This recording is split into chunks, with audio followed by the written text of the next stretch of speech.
The council chamber was silent. 12 alien species sat around the circular table, and none of them wanted to speak first.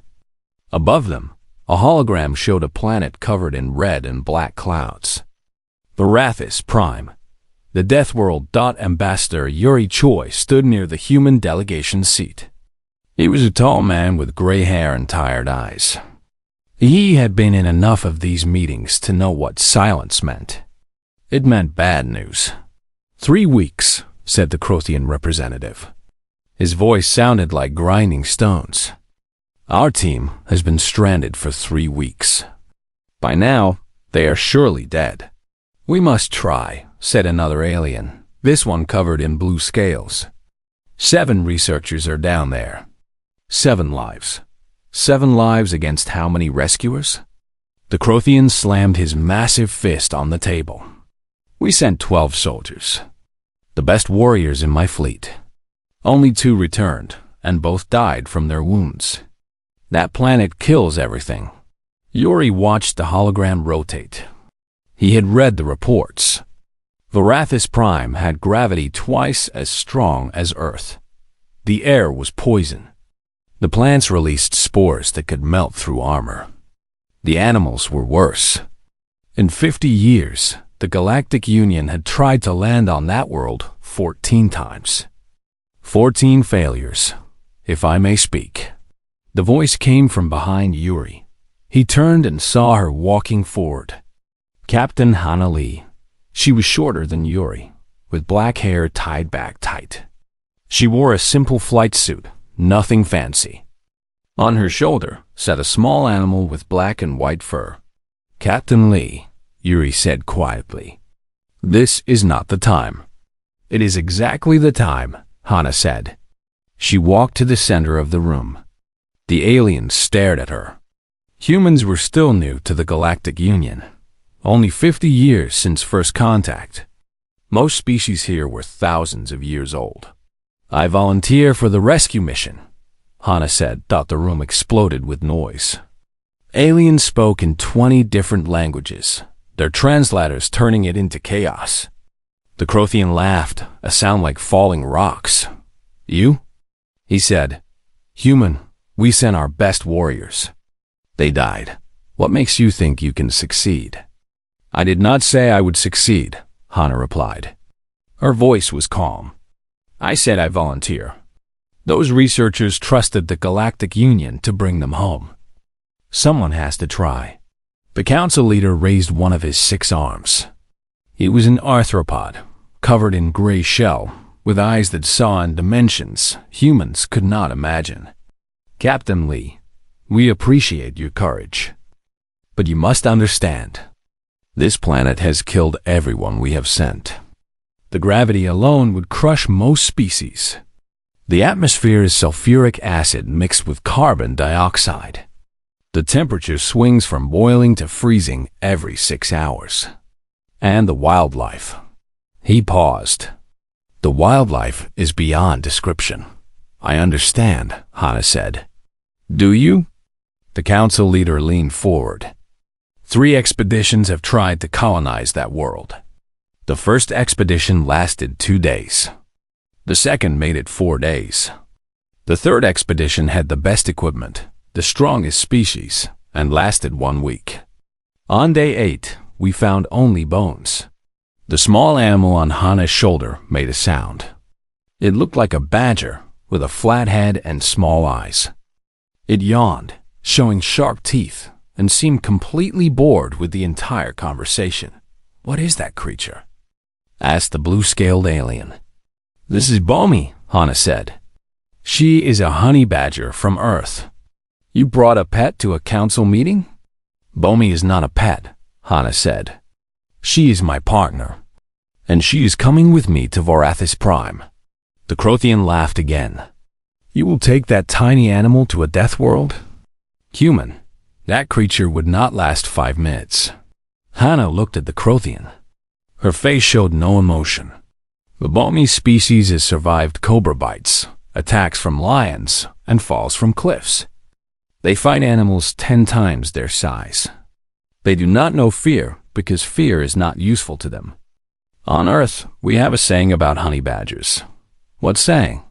The council leader asked. Honey badger does not care, Hana said simply. Yuri stepped forward. He put his hand on Hana's shoulder. Captain, may I speak with you privately? They walked to the side of the chamber. Yuri spoke in Korean, keeping his voice low. Hana, this is insane. You will die down there. Maybe, Hana said.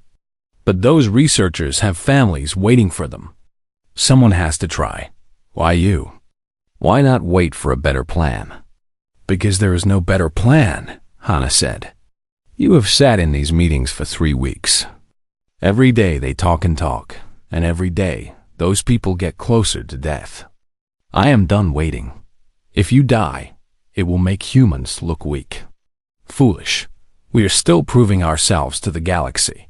Hana looked at Yuri. Her eyes were hard. Then I will not die. Yuri sighed. He knew that look. Hana's grandfather had been Kim Tae, a famous survival expert in Korea. He had taught Hana everything about staying alive in impossible places. But Varathis Prime was beyond impossible. At least take proper equipment, Yuri said. Military armor, weapons, a full team. No, Hana said. Too much equipment makes you slow. I will take basic supplies and my shuttle. That is all. They returned to the council chamber. The aliens were still arguing. The council leader saw them and raised his arms for silence.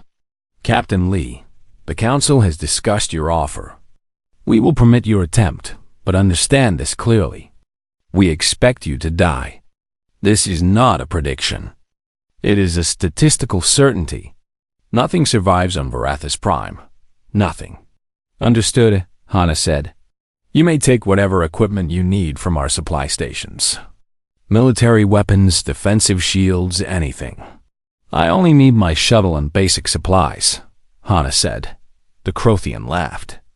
You refuse our weapons? Human, you are either very brave or very stupid. Maybe both, Hana said. She smiled. Just a little. The council leader transmitted the coordinates to Hana's datapad. The last known location of the research team is marked. They were studying the planet's crystal forests. Their final transmission came from the southern continent, near the Broken Canyon. We lost contact 17 days ago. 17 days, Hana repeated. Then I should leave now. Wait, the blue-scaled alien said. How will you survive the atmosphere? The gravity? The predators? Hana picked up Bomi from her shoulder and held the honey badger in her arms. Bomi looked at the aliens with complete indifference. My species evolved on Earth, Hana said. Earth is classified as a Class 4 dangerous world. We have deserts that kill in hours, jungles with plants that eat meat, oceans with animals that can swallow ships. Australia alone has enough poison to kill the population of 10 planets. Humans learn to survive all of it. Not because we are strong, not because we are smart, but because we do not give up. She walked toward the exit. Yuri followed her. Hana, he called. She stopped and turned. Come back alive, Yuri said. I will, Hana said. Tell the council something for me. What? Tell them humans did not evolve on a gentle world either. 2 hours later, Hana sat in her shuttle. Bomi was strapped into a special seat next to her.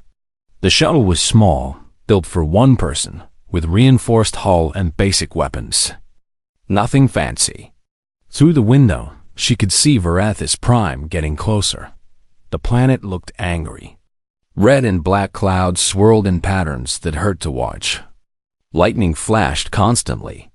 The computer showed atmospheric readings that would kill most species in seconds. Hana checked her equipment one more time.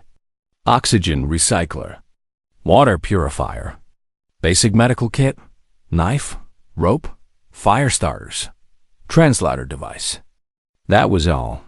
Approaching atmosphere, the computer said. Warning. Turbulence will be severe. Understood, Hana said. She looked at Bomi.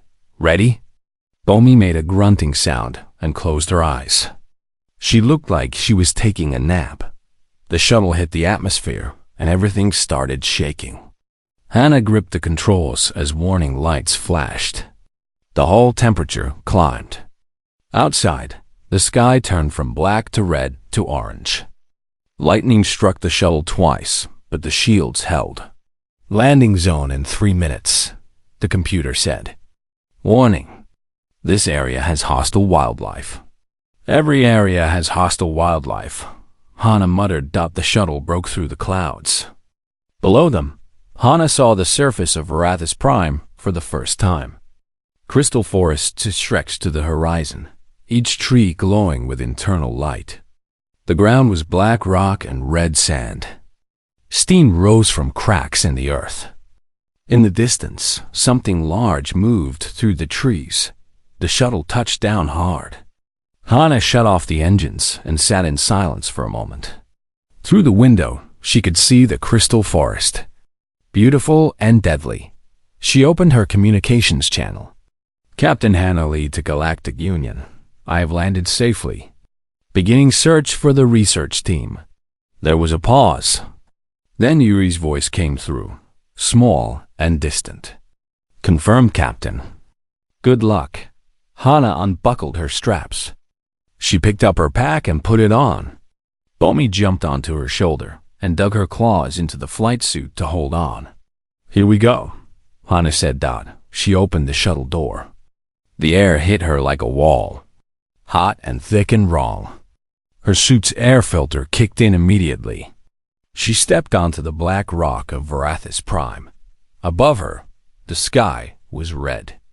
Around her, the crystal trees hummed with strange energy. In the distance, something howled. Hannah checked her datapad. The research team's last signal came from 3 kilometers north. She started walking. Behind her, the shuttle door closed automatically. Ahead of her, the death world waited, but Hannah was not alone. On her shoulder, Bomi watched everything with small, fearless eyes. Nothing survived here, they said. Hannah planned to prove them wrong. The crystal forest was worse than the reports described. Each tree stood 3 times taller than Hannah, made of some material that was part plant and part mineral.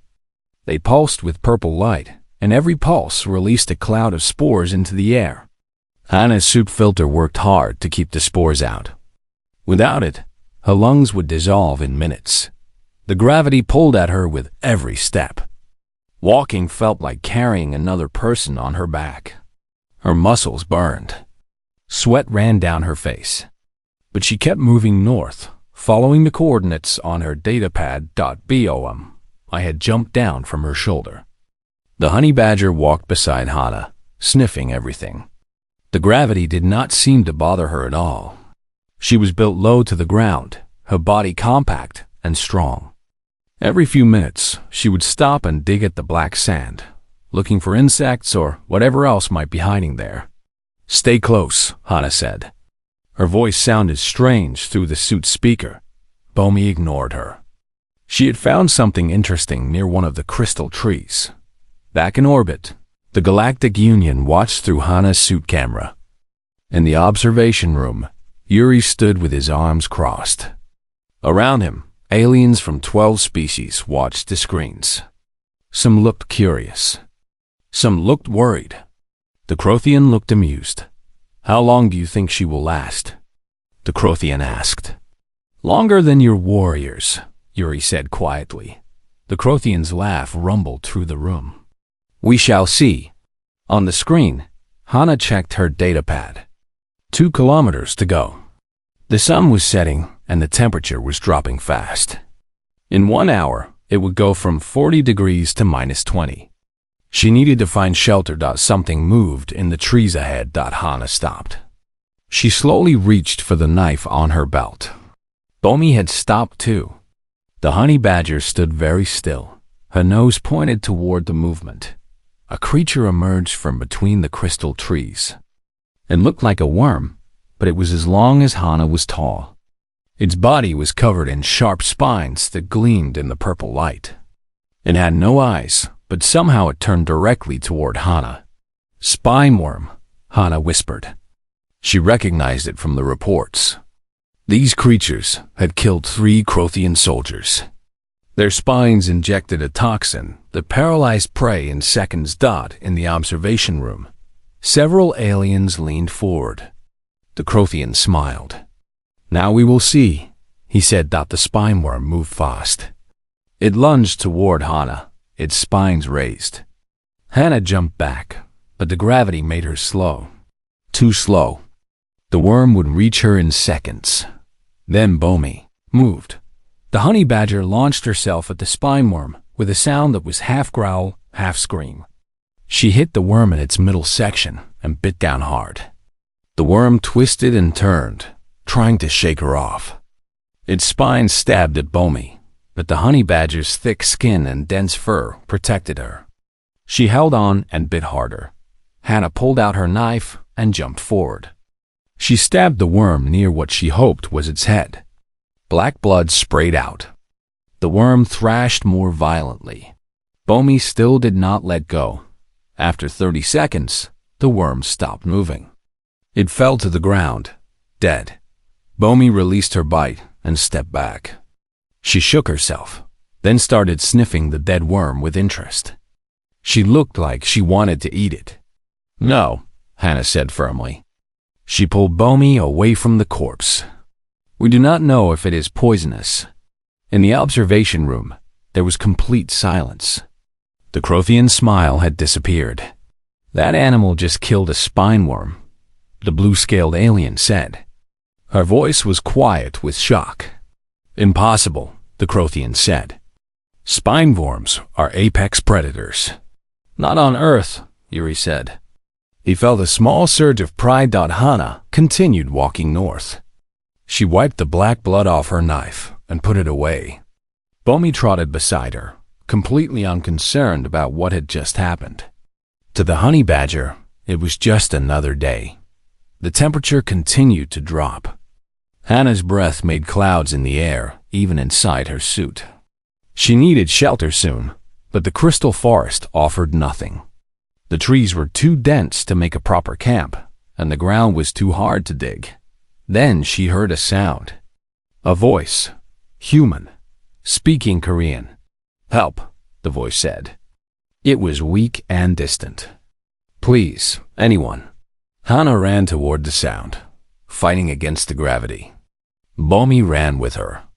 They found a cave entrance hidden behind a fallen crystal tree. The voice came from inside. "I am coming," Hana called out. She activated her suit's light and entered the cave. The cave was shallow but protected from the wind. In the back corner, Hana saw a woman sitting against the wall.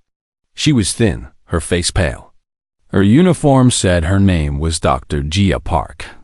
"You are real," Jia said. Tears ran down her face. "I thought I was hallucinating again." Hana knelt beside her. She quickly checked Jia's vital signs. Dehydrated, exhausted, but alive. "I am Captain Hana Lee. I am here to bring you home." "Home," Jia repeated. She laughed, but it was not a happy sound. "I have been here for 6 days. 6 days in this cave. I thought I would die here." Hana pulled out her water container and helped Jia drink. "The others? The rest of your team?" "Trapped," Jia said. "In the broken canyon. 5 of them. 3 are injured. We got separated during an attack. I ran. I am a coward. I ran and hid." "You survived," Hana said. "That is not being a coward. That is being smart." Bomi walked over and sniffed Jia's hand. Jia stared at the honey badger. "What is that?" "That is Bomi.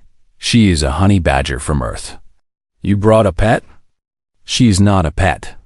As if to prove the point, Bomi wandered to the cave entrance and sat down like a guard.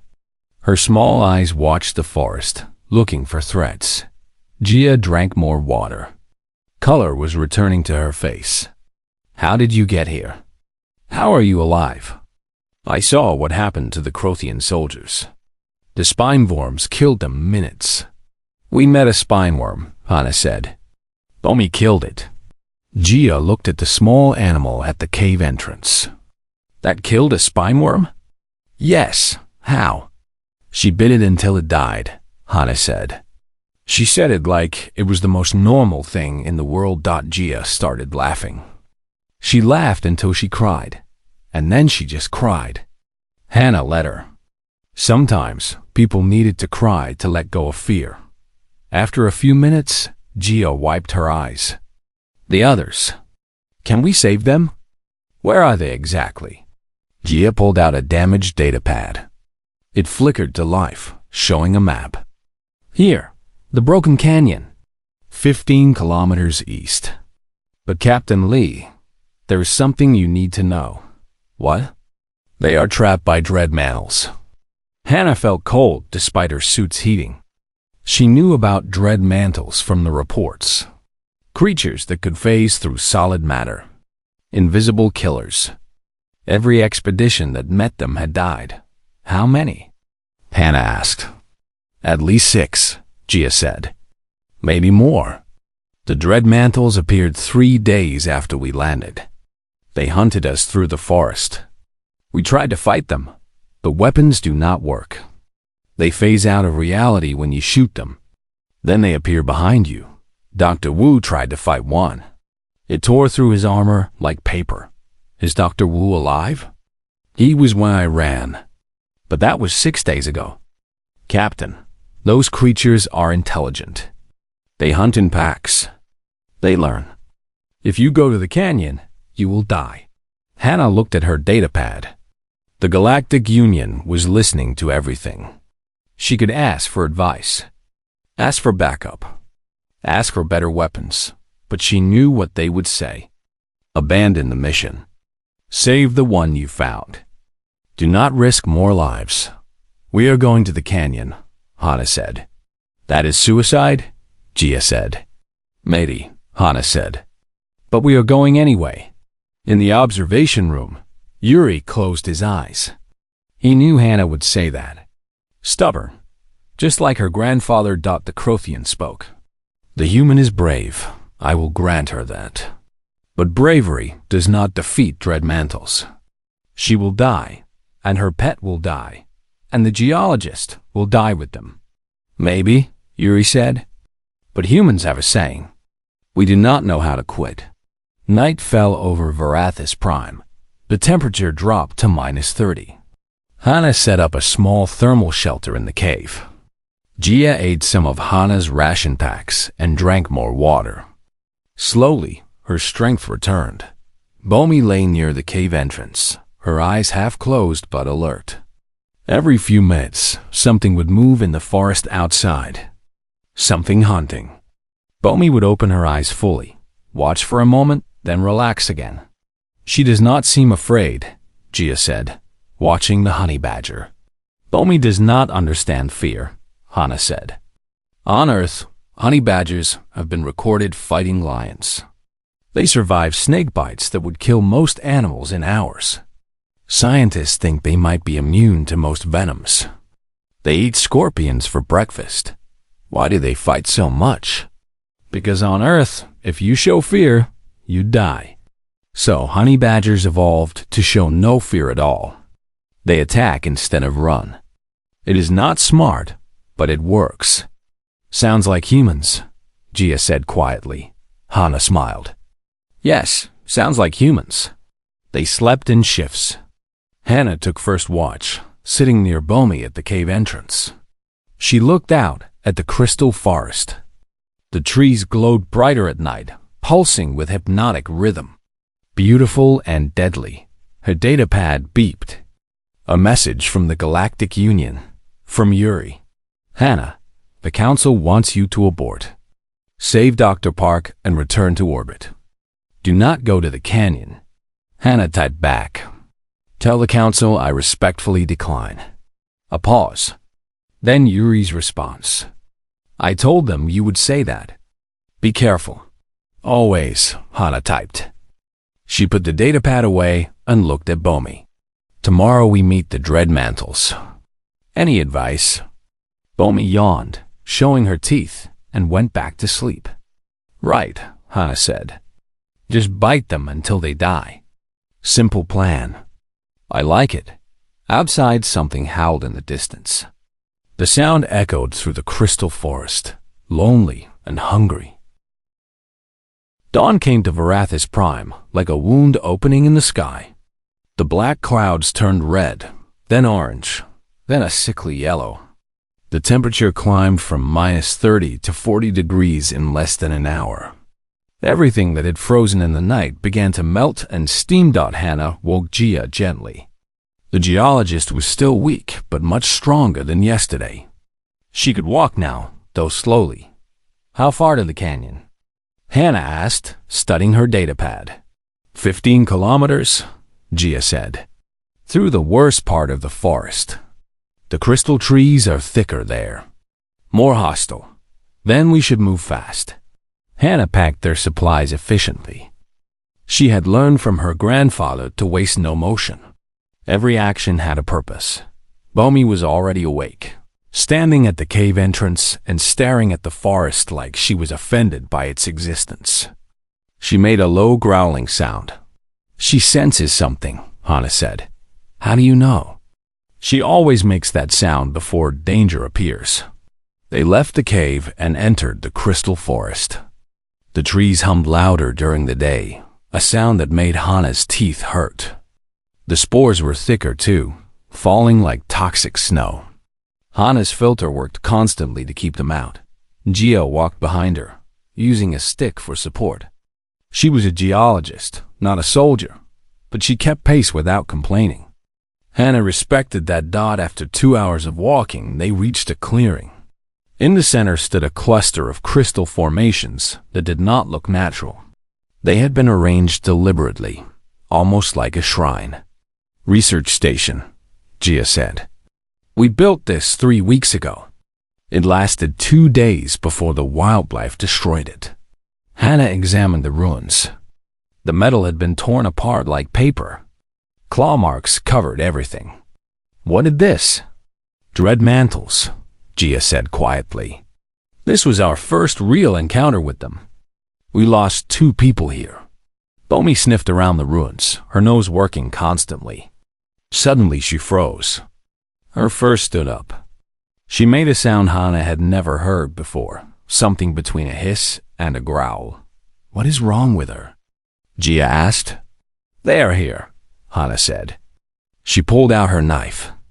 The dread mantles. They are watching us. In the observation room, alarms began to sound. The sensors on Hana's suit detected unusual energy patterns. The Galactic Union's top scientists watched the readings with growing concern. Energy signatures confirmed, a technician said. Multiple contacts. At least 4 dread mantles in the immediate area. The Crothian stood up. This is where she dies. Dread mantles do not leave survivors. Yori said nothing. He watched the screen and prayed. Hana turned in a slow circle, scanning the forest. She saw nothing. The dread mantles were invisible when they phased out of reality. But they were there. She could feel them watching. Gia, stay behind me, Hana said. Do not move unless I tell you. Captain, we should run. Running triggers their hunting instinct. Stand still. They waited. Seconds passed like hours. The forest was silent except for the humming crystal trees. Even the wind seemed to hold its breath. Then Hana saw it. A shimmer in the air, like heat waves, but the shape was wrong. Humanoid but stretched, with too many joints in the wrong places. It appeared 20 meters away, between 2 crystal trees. The dread mantle stood 3 meters tall. Its body was translucent, constantly shifting between solid and not quite there. It had no face, just a smooth surface where a head should be. But Hana knew it could see her, could smell her fear. Do not move, Hana whispered. 3 more dread mantles phased into visibility. They surrounded Hana, Gia, and Bomi. Their movements were smooth and predatory. They were in no hurry. They knew their prey could not escape. Bomi, however, did not understand the concept of prey. The honey badger charged the nearest dread mantle with a scream that was far too loud for such a small animal. She ran directly at the creature, fearless and furious. The dread mantle reached for her with one translucent arm. The limb passed through Bomi like she was made of air. The creature had phased out. You could not touch what was not really there. But Bomi did not care about physics or phasing. She jumped and bit where the creature's leg should be. And somehow, impossibly, her teeth found something solid. The dread mantle made a sound like breaking glass and jerked back. Where Bomi had bitten, a piece of the creature was solid, bleeding something that looked like liquid light. They can be hurt, Hana said. When they attack, they have to be solid. She understood now. The dread mantles could phase out to avoid damage, but when they wanted to hurt something, they had to be real. For just a moment. That moment was enough. Another dread mantle lunged at Hana. Its arm solidified as it reached for her. Hana dove sideways, rolled, and came up slashing with her knife. The blade cut through the creature's arm. More liquid light spilled out. The dread mantle screamed and phased out, disappearing from sight. They can be hurt, Hana said again, louder. She was talking to herself as much as to Gia. They are not invincible. In the observation room, scientists were frantically taking notes. No one had ever wounded a dread mantle before. No one had survived long enough to learn their weakness. How is this possible? The blue-scaled alien asked. Simple, Yuri said. She is learning, adapting. That is what humans do. Hana stood with her back to Gia, protecting her. Bomi circled them both, still looking for another dread mantle to attack. The creatures had pulled back, but they were still there. Watching, learning too. We need to move, Hana said. Slowly, toward those crystal formations. She had noticed something. The dread mantles stayed away from certain crystals. The ones that glowed with a different color, more blue than purple. She did not know why, but she would use any advantage. They walked carefully toward the blue glowing crystals. The dread mantles followed, but kept their distance. Hana could see them shimmer in and out of reality, frustrated but cautious. They are afraid of the crystals, Gia said. Not afraid, Hana corrected. Bothered. The crystals emit some kind of frequency that hurts them. An idea formed in her mind. She pulled out her datapad and ran a scan of the crystal frequency. Then she accessed her suit's speaker system. What are you doing? Gia asked. Making noise, Hana said. She adjusted the speaker to match the crystal frequency and turned the volume up high. The sound was terrible, like nails on glass mixed with static. But it worked. The dread mantles flickered and moved back, putting more distance between themselves and the painful sound. Keep walking, Hana said. Stay close to the blue crystals. They continued toward the broken canyon. The dread mantles followed, but did not attack. Bomi kept watch, occasionally running at one of the creatures to keep them scared. After 3 hours, they reached the edge of a massive canyon. The ground dropped away into darkness. Across the gap, Hana could see a rocky shelf where 5 figures huddled together. There, Gia said. That is them. That is our team. Hana studied the scene through her binoculars. She counted 5 people. 3 were sitting or lying down, injured. 2 were standing guard. Around the shelf, at least 6 dread mantles phased in and out of visibility. The researchers were trapped. How do we get across? Gia asked. Hana looked at the canyon. It was too wide to jump.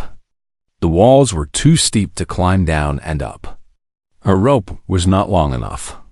We need another way, she said. She activated her communication channel. Captain Hana Lee to researchers on the shelf. Can you hear me? There was a pause. Then a woman's voice answered, cracking with emotion. We hear you. Who is this? My name is Hana Lee. I am here to rescue you. I have Dr. Gia Park with me. She is alive. Gia is alive? The woman's voice broke. Thank God. But Captain, you need to leave. The dread mantles will kill you. Save yourself and Gia. I did not come here to save one person, Hana said. I came to save all of you. What is your name? Dr. Nari Wang. I am the team leader. Dr. Wang, do you have any equipment on that shelf? Anything we can use? We have some research tools, scanners, sample containers. Nothing useful for escape. Hana thought hard. The canyon was the problem. They could not cross it normally. But maybe they did not need to cross it. Maybe they could go around. She pulled up the map on her datapad. The canyon stretched for kilometers in both directions. Going around would take days. They did not have days. Supplies were running low, and a major storm was approaching. She could see the dark clouds gathering on the horizon. The scourge, Gia whispered, seeing the same clouds. That storm destroys everything. When will it arrive? Hana asked. 12 hours. Maybe less. Hana made a decision. She activated her emergency beacon. Captain Lee to orbital station. I need emergency shuttle retrieval. Transmitting coordinates. Negative, Captain. Yuri's voice came back. The storm will destroy any shuttle trying to fly. It is too dangerous. That is an order, Ambassador. Send my shuttle. There was a long pause. Then Yuri said, confirmed. But Hana, that shuttle will be damaged or destroyed getting here. You might not be able to return to orbit. Understood, Hana said. Do it anyway. She turned to Gia and explained the plan. The shuttle would fly across the canyon and land on the shelf. They would load everyone aboard and take off immediately. Simple, dangerous, but possible. That is insane, Gia said. Yes, Hana agreed. But it is also our only option. In the observation room, the Crothian shook his massive head. She calls her own shuttle to this death world. She will lose her only way home. She knows, Yuri said quietly. But she does not care. The lives of those researchers matter more. The shuttle arrived 30 minutes later, flying low and fast. It was already damaged. Black scorch marks covered the hull from passing through the storm's outer edge. Smoke trailed from one engine. Hana watched it land across the canyon on the rocky shelf. The researchers scrambled to board. Even from this distance, she could see 3 of them were badly hurt, being carried by the others. Now we need to get across, Gia said. The shuttle will come back for us, Hana said. She activated her communicator. Dr. Wang, load your team. My shuttle will return for us. Negative, Captain. Dr. Wang's voice came back. The shuttle is too damaged. One more flight and the engines will fail. If we try to come back for you, we all die. You need to find another way. Hana looked at the canyon, then at the storm clouds getting closer, then at her datapad showing the terrain. There was a path, dangerous, almost impossible. But there, we go down into the canyon and cross at the bottom, Hana said. Then climb up the other side. Gia stared at her. That is a 2-hour climb down and a 3-hour climb up. In this gravity, and the storm will be here in 11 hours. Then we should start now, Hana said. In the observation room, all the aliens were talking at once. Their translators created a chaos of sound. The Crothian's voice rose above the others. This is insanity. She will kill herself and the geologist trying. She should wait for another rescue shuttle. There is no other shuttle, Yuri said. And she knows the storm will kill the researchers if they stay on that shelf. She's giving them her escape route. But what about her? She will find a way, Yuri said. He sounded more confident than he felt. She always does. Hana and Gia began the descent. The canyon walls were sharp black rock mixed with crystal formations. Every handhold was a gamble. The gravity made every movement exhausting. Sweat poured down Hannah's face inside her suit. Bomi climbed down easily, finding paths that Hannah could not see. The honey badger would climb ahead, then look back as if wondering why the humans were so slow. "I hate that animal," Gia muttered, struggling with a particularly steep section. "She is just showing off," Hannah said. She reached up and grabbed Gia's hand, helping her down. They had descended for an hour when Gia's foot slipped. She fell, screaming. Hannah lunged and caught her arm, but the sudden weight pulled them both down. They slid 10 meters before Hannah's other hand found a crystal outcropping. She held on, muscles screaming, with Gia dangling below her. "I have you," Hannah gasped. "Do not let go." "I am too heavy," Gia said. "The gravity. I will pull you down." "No," Hannah said. "We do not leave people behind. That is not how humans work." She pulled. Every muscle in her body burned. The gravity was like trying to lift two people, not one. But Hannah had trained her whole life for moments like this. Her grandfather's voice echoed in her mind. "Strength is not about muscles, Hannah. It is about refusing to quit." She pulled Gia up until the geologist could grab the rock. They both hung there, breathing hard. "Thank you," Gia whispered. "Save it for when we are off this planet," Hannah said. They continued down. The canyon bottom was dark and cold. Strange sounds echoed from the shadows. Things moved in the darkness, watching them. Bomi stayed close now, sensing the danger. Halfway across the canyon floor, they heard the sound. A low howl that made the rocks vibrate. From the shadows ahead, something emerged. It was 3 meters tall, covered in armored plates, with 6 legs and a mouth full of glowing teeth. The reports called it a canyon drake. They hunted in packs and could crush metal with their jaws. "Run," Hannah said. They ran. The gravity made it feel like running through water. The canyon drake chased them, its 6 legs giving it terrifying speed. Behind it, 2 more emerged from the shadows. "We cannot outrun them," Gia shouted. Hannah's mind raced. She could not fight 3 canyon drakes. Her knife would be useless against their armor. They needed another option. Then she saw it. A narrow passage between 2 rock walls. Too narrow for the canyon drakes. "There," she pointed. They changed direction and squeezed into the passage. The canyon drakes roared in frustration. They clawed at the entrance, but their massive bodies could not fit. After a few minutes, they gave up and wandered back into the darkness. Hannah and Gia collapsed against the rock walls, breathing hard. "That was too close," Gia said. Bomi sniffed at the passage entrance, making sure the canyon drakes were really gone. Then she urinated on a rock, marking her territory, completely unconcerned about almost being eaten. "She has no fear at all," Gia said, watching the honey badger. "On Earth, fear is a luxury," Hannah said. "Evolution rewards the brave and the smart." Bomi's ancestors survived by being both. They learned that showing fear gets you killed. So they stopped showing fear. "Is that why humans are like this too?" Hannah looked at Gia. "What do you mean?" "You risked your life to save me.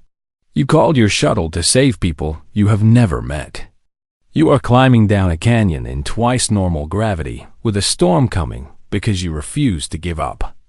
That is not normal. Other species would call this mission hopeless and leave."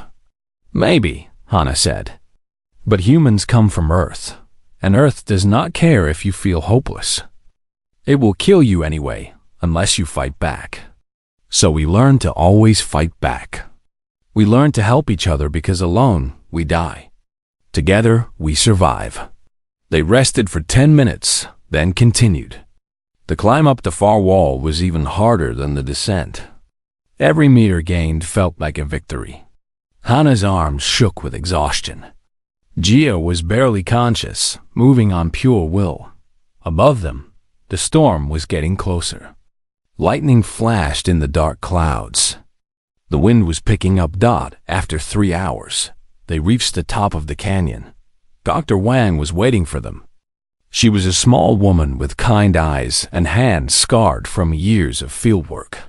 "You made it," Dr. Wang said. She sounded shocked. "We watched your climb. We thought you would fall."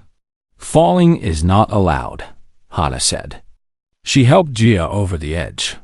The shuttle waited nearby, engines idling. Inside, Hana could see the other researchers. Dr. Wu Dai, the security specialist, had his leg in a makeshift splint. Dr. Quan Song, the medic, was treating the others. 2 alien researchers sat in the back, looking exhausted. "Everyone is here," Dr. Wang said. 7 researchers? We can leave." Hana looked at the shuttle, then at the sky. The storm was close now, maybe an hour away. The shuttle was barely functional. One engine was failing. The hull had cracks. "It will not make it to orbit," Hana said quietly. "What?" Dr. Wang stared at her. "The shuttle is too damaged. If we all board, the weight will be too much. It will crash. Then what do we do?" Hana thought fast. The research team needed to escape, but the shuttle could not carry everyone. Unless... "How much do your research samples weigh?" Hana asked. "About 50 kilograms. "Why?" "Leave them. And all non-essential equipment. We need to reduce weight." They worked quickly, throwing everything unnecessary out of the shuttle. Research samples that had taken weeks to collect. Equipment worth millions. All of it abandoned on Varathis Prime. When they were done, Hana did the math. Still too heavy. The shuttle needed to lose one more person's weight. She made her decision. "I am staying," Hana said. "No," Dr. Wang said immediately. "You cannot. You will die in the storm." "Maybe," Hana said. "But 7 people will live. That is a good trade." "Captain Lee," Dr. Wu said from inside the shuttle. His voice was weak but firm. "This is unacceptable. We will find another way." "There is no other way," Hana said.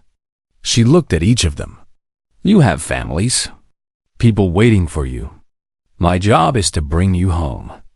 So I am bringing you home." In the observation room, Yuri stood frozen. He could not breathe. On the screen, he watched Hana giving away her only chance of escape. "She is going to die," the blue-scaled alien whispered. "No," Yuri said. But even he did not sound convinced. Hana turned to board the shuttle one last time. She picked up Bomi and carried her inside. "Take care of Bomi," Hana said to Dr. Quan. "She likes dried meat and causing trouble." "You are giving away your animal?" Dr. Quan asked. "Bomi deserves to see Earth again," Hana said. Her voice cracked just a little. "Take care of her." She set Bomi down in a seat. The honey badger looked at her, confused. Bomi made a questioning sound. "It is okay," Hana said. She scratched Bomi's head. "You are going home." She turned and walked toward the shuttle door. Bomi bolted past her. The honey badger ran out of the shuttle and sat down next to Hana's feet. She looked up at Hana with stubborn eyes. "No," Hana said. "Bomi, get in the shuttle." Bomi did not move. "That is an order." Bomi lay down, crossing her paws. She was not going anywhere without Hana. "Stubborn animal," Hana said. But she was crying inside her helmet. Dr. Wang stepped out of the shuttle. "Captain Lee, we will not leave you. You have to," Hana said. "No, we are a team. We survive together or not at all." The other researchers came out too, standing with Hana. Dr. Wu limped on his injured leg. Dr. Quan stood beside him. Even the alien researchers, who barely knew Hana, stood in solidarity. "You are all fools," Hana said. but she was smiling through her tears. Then she heard a sound from the sky. A roar of engines. She looked up and saw something impossible. Another shuttle was descending through the storm clouds. Bigger than hers.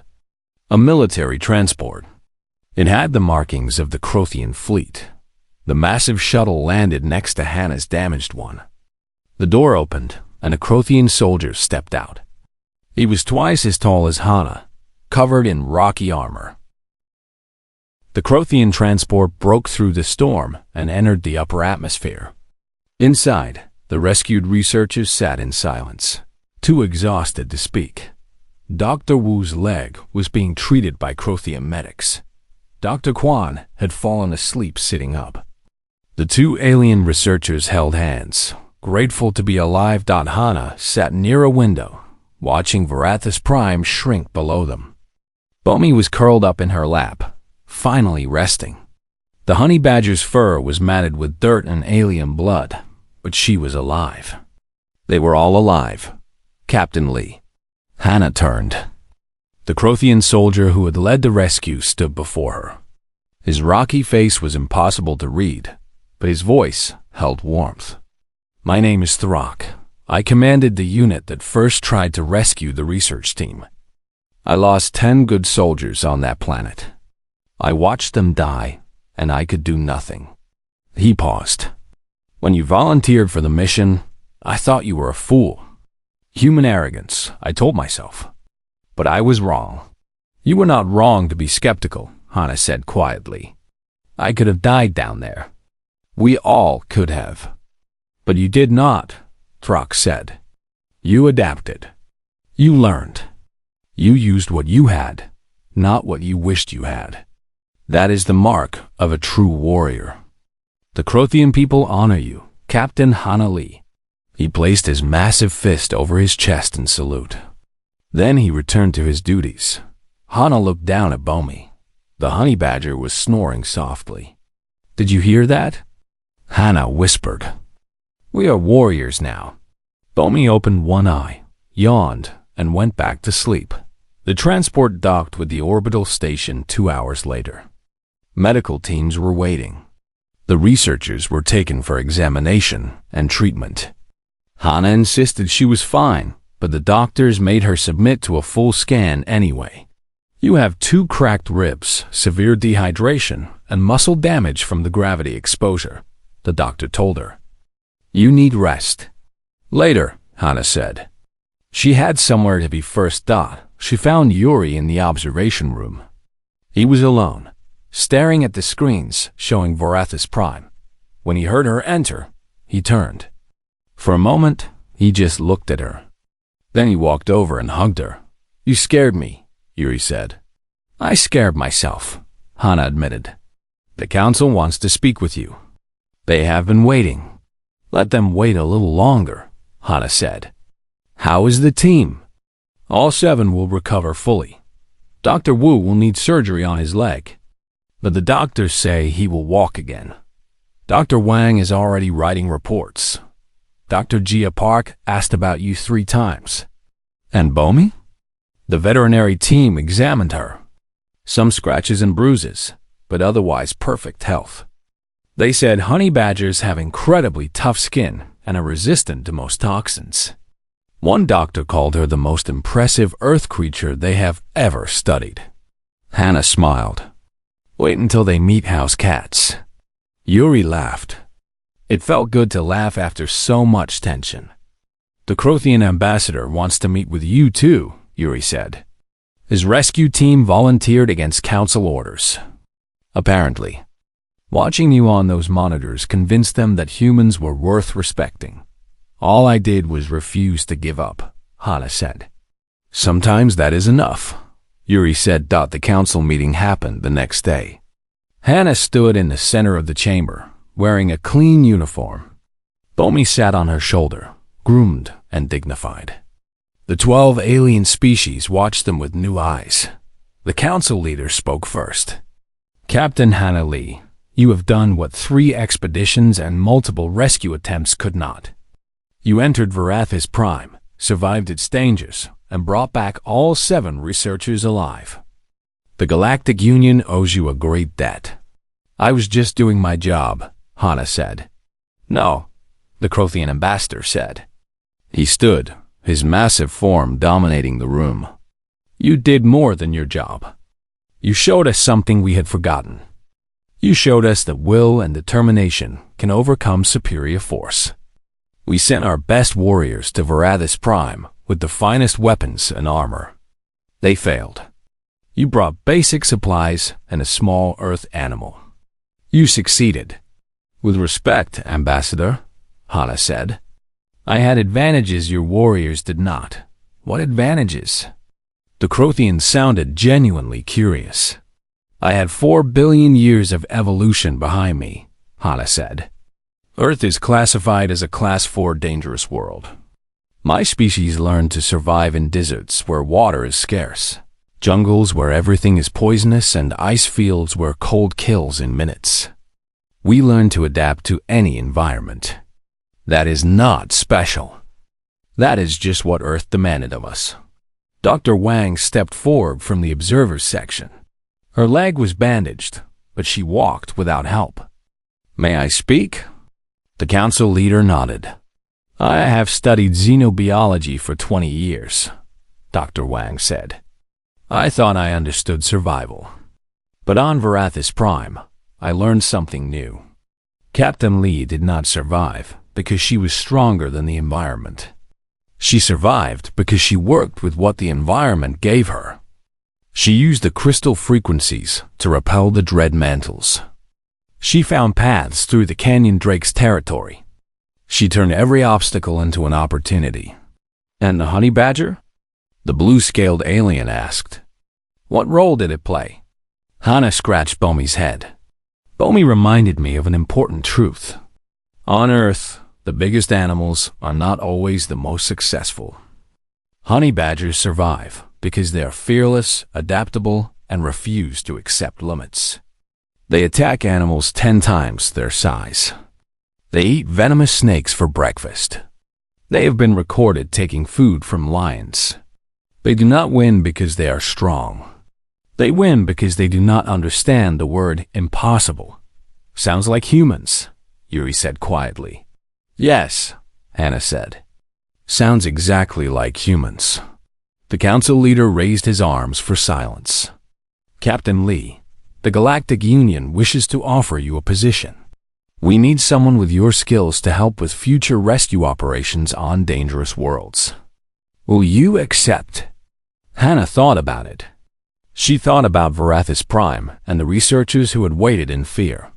She thought about her grandfather, who had taught her that helping others was the highest purpose. I will accept on one condition, Hana said. Name it. Bomi gets full diplomatic credentials. Where I go, she goes. The council members looked at each other. Some seemed confused. The Crothian laughed his rumbling laugh. Agreed, the council leader said. Let it be recorded that Bomi, Honey Badger of Earth, is hereby granted diplomatic status within the Galactic Union. Bomi yawned, completely unimpressed with her new title. The meeting ended. As the aliens filed out, many stopped to speak with Hana. They thanked her. They asked questions about Earth. They wanted to know more about humans. The Crothian ambassador was last. He looked down at Hana and Bomi. I misjudged your species, he said. I thought you were weak because you were small. I thought you were naive because you were young to the galaxy. I was wrong. You were not entirely wrong, Hana said. We are small. We are young. But Earth taught us to turn weakness into strength. To use size as an advantage. To be young enough to try things others consider impossible. What else did Earth teach you? Hana smiled. Earth taught us that survival is not about avoiding danger. It is about walking through danger and coming out the other side changed but unbroken. Earth taught us to help each other because alone we are weak, but together we are strong. And Earth taught us that when the universe says, nothing survives here, we should hear nothing has survived here yet. The Crothian placed his fist over his chest again. The galaxy will learn to respect humans, Captain Lee. You have shown us the way. 2 weeks later, Hana received her new assignment. An ice world called Frost's Edge had a research station that had gone silent. The Galactic Union needed someone to investigate. Hana stood in her quarters, packing supplies. Basic equipment. No fancy weapons or armor. Just the essentials. Bomi watched from the bed, already looking bored with the preparation. Yuri stopped by to see her off. Another dangerous mission, he said. Are you sure about this?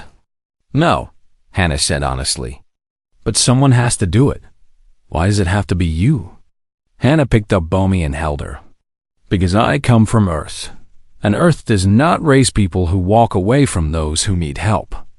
She finished packing and headed for her new shuttle. It was bigger than the old one, with better shields and engines. But Hana had made sure it still had the most important features, simplicity and reliability. As she walked through the station, other humans waved to her. Some aliens bowed their heads in respect. Word of what happened on Varathis Prime had spread throughout the galaxy. Humans were no longer seen as naive newcomers. They were seen as survivors. Hana boarded her shuttle with Bomi. They settled into their seats and began the pre-flight sequence. Ready for another adventure? Hana asked BOM and made a sound that might have been agreement or might have been indigestion. With honey badgers, it was hard to tell. The shuttle lifted off and headed for the stars. Behind them, the orbital station grew smaller. Ahead, Frost's Edge waited with its mysteries and dangers. But Hana was not afraid. Fear was just information. And she had learned to use information well. In the Galactic Union records, a new entry appeared. Earth's classification had been updated from Class 4 to Class 5, not as a warning to humans, but as a note to all other species. The note was simple. They evolved here. Remember that. And in the files about known dangerous fauna, a new entry was added. Species: Malivora capensis. Common name: honey badger. Classification: fearless. Threat level: do not underestimate. Note: if this small creature survived Earth, take Earth seriously.